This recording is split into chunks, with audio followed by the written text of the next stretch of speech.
The floorboards creak under heavy boxes. Mark and Sarah are unpacking, exhausted. Their kids, Leo 8 and May 12, explore the dimly lit hallway. The atmosphere is thick with dust and history. It's just an old house, Mark says, trying to convince himself more than them. The shadows seem to stretch longer than they should. A cold draft whistles through the vents, making the curtains shiver.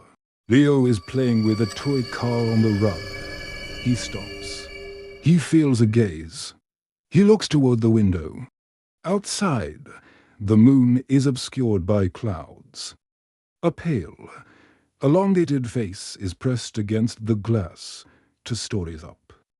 There is no balcony. The figure has no eyes, just dark pits. Leo freezes, his breath hitching.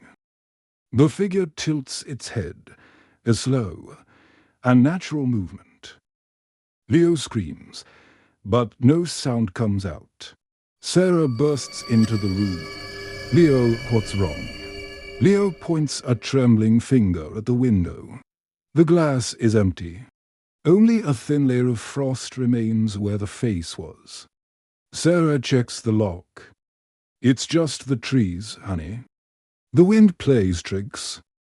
She hugs him, but Leo feels her shivering too.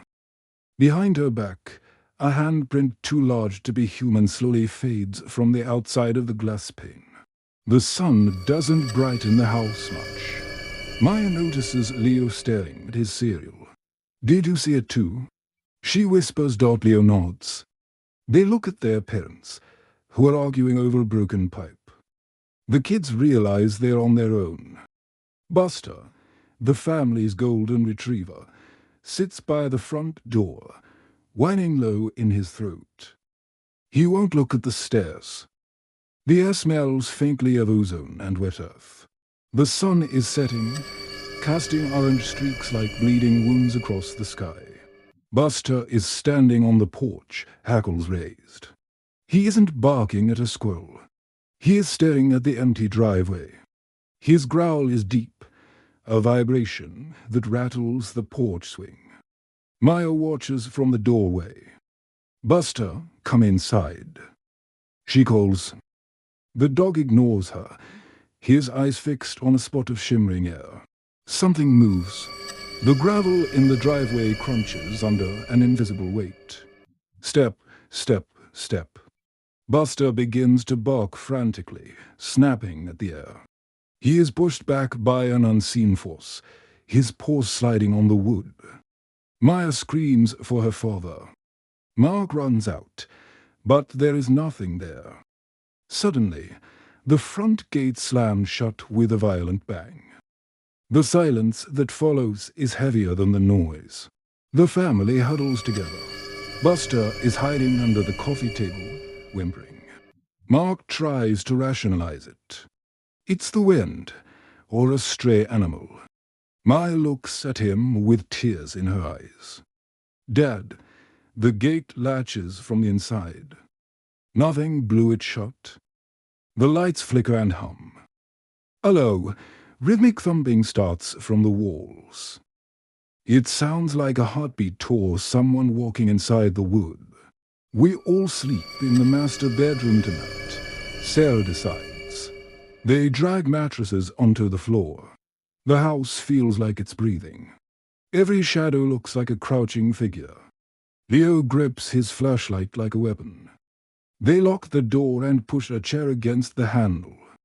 For a moment, it is quiet. The only sound is the ticking of an old grandfather clock in the hall. Tick, tick, tick. Maya wakes up. She can't move. Her eyes are open, but her body feels like it's made of lead. She tries to call out to Leo, who is sleeping 2 feet away, but her throat is paralyzed. The room is freezing. She can see her own breath in the dim light. A shadow detaches itself from the corner of the ceiling. It's darker than the darkness round it. It begins to drift toward her bed. The shadow hovers over Maya. She feels a crushing weight on her chest, making it impossible to breathe. It's the old hag phenomenon, but it feels terrifyingly real. Long, spindly fingers reach down, hovering just inches from her face. Maya's heart is racing, pounding against her ribs. She screams internally, a silent plea for help. The entity's face the same face from the window slowly comes into focus.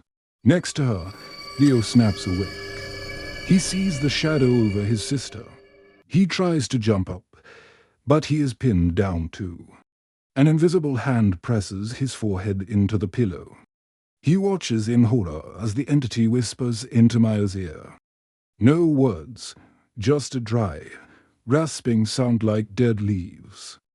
The air in the room turns thick and oily. The flashlight on the floor rolls away, guided by an unseen hand.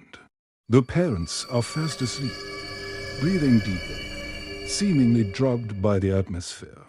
Maya finally manages to twitch a finger, then a hand. With a surge of adrenaline, she breaks the paralysis and lets out a blood-curdling shriek. The entity recoils, dissipating into smoke. Mark and Sarah bolt upright, confused. The room is suddenly warm again. It was on me. Maya sobs. It wouldn't let me breathe. Mark grabs the flashlight. He shines it round the room. On the ceiling, directly above where Maya was lying, are charred marks in the shape of a human body. The wallpaper is peeling back, revealing old, handwritten symbols underneath. They realize the house wasn't just old, it was built to keep something in, or something out. The thumping in the walls returns, louder now, coming from the floorboards. Get to the car, now. Mark yells. They scramble out of the room. The hallway is a gauntlet of slamming doors and flickering lights. As they reach the stairs, the front door flies open, and then Buster bolts out into the night. They follow, not looking back. The house seems to groan, a metallic screech of protesting wood and glass. They reach the SUV and pile in, tires screeching as they fly down the driveway. They are miles away before anyone speaks. The adrenaline begins to fade, replaced by a cold, numbing dread. Leo looks in the rearview mirror. In the back seat, between him and Maya, the air is shimmering.